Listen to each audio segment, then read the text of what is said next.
So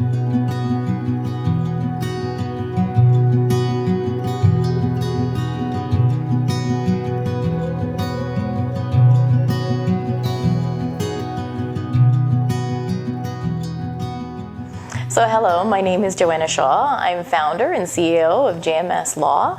I've been practicing law now for 17 years in this community. I've been an agent for the Office of the Children's Lawyer for approximately 16 years now.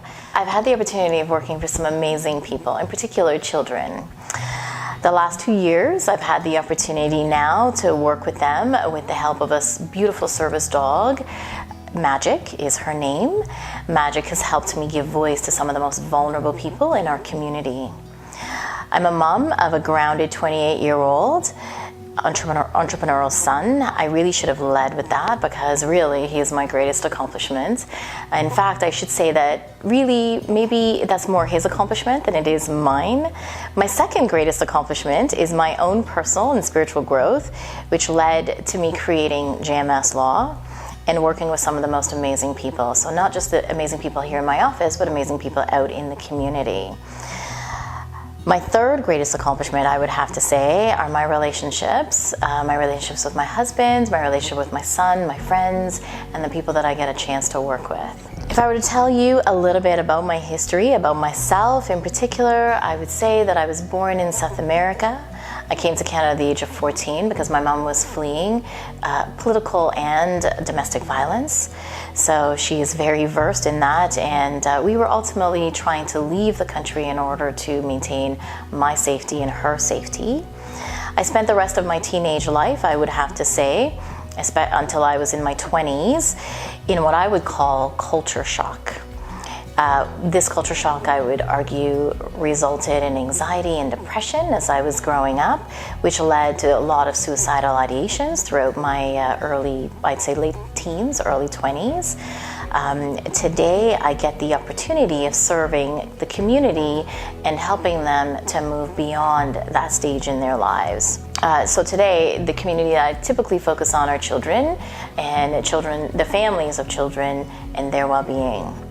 I'm a practicing yogini, an avid meditator, and I would suggest a seeker really of purpose and meaning in my own life and encouraging other people to do the same. I founded JMS Law about 6 years ago because I wanted to create a workplace where the very foundation of the workplace rests on values and principles such as service and empathy, compassion, mindfulness, self-awareness and kindness, and basically living from a place of meaning. So whatever it means to find your own meaning. Those values and principles, I would argue, are not just for others, because oftentimes we tend to suggest to others that this is what they should be seeking, but it's really for us too. So here at the firm, when we are advising clients, we typically advise them on that with that underlying and that undertone, but at the same time we spend a lot of time practicing it here at JMS. So here at JMS, the conversations about service and compassion, all those wonderful values I just reeled out, is a constant. This is basically, a daily experience for all of us. We're always talking about better ways of communicating. How is it that we can spread kindness and joy to other people out in the community?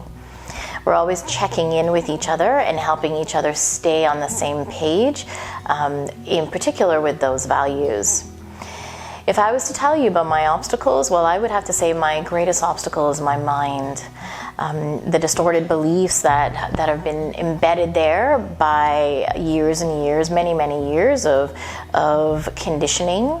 Not just conditioning by my family, but also conditioning from societal norms and expectations of what people are really supposed to be and what they should look like.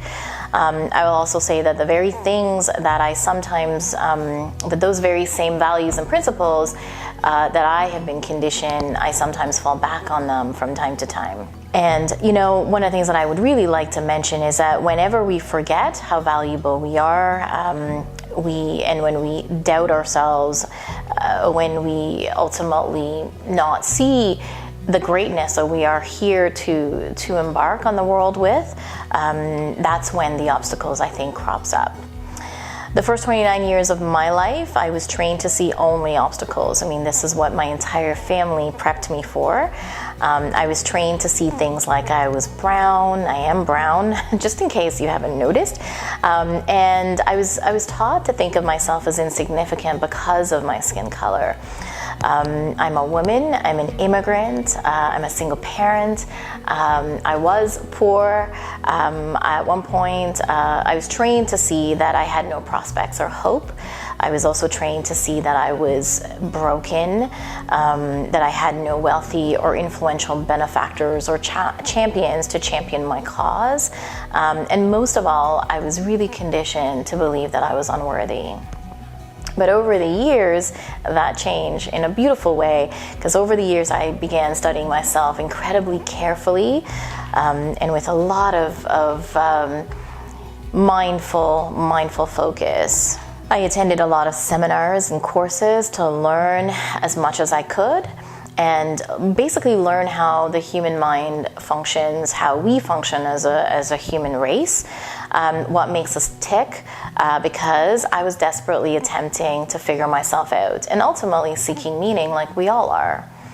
I discovered that the labels that were placed on me at a very young age were simply that. They were just labels made up by other people, made up by others who could not see their own greatness in themselves, so they were passing on their own feelings of insecurities and feelings of unworthiness and their vision of the world. They were ultimately conditioning me to think and feel the exact same way. I felt that I had a duty to change it. I had to change it for myself, I had to change it for my son, I had to change it for the people around me, especially the people who I was encountering every day, and children in particular. In my 30s, I had to work really hard to shake the understanding of other people's ideas of who I am. And in my 40s, I essentially spent a lot of time building what I would say is the new me and shaking the residual thought patterns of others and how they've conditioned me. From time to time, I fell back on that old conditioning. I would have to say I probably fell back many times. Today, I can safely say that there is a new me, although from time to time I do fall back on old patterns, but not quite as often as I used to, because now I have better tools and that I employ on a daily basis to help me.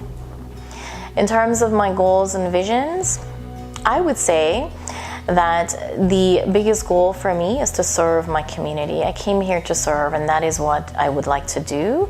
And to serve wherever it is that I'm put to serve. I'm happy to be a part of the community wherever it is I'm supposed to be.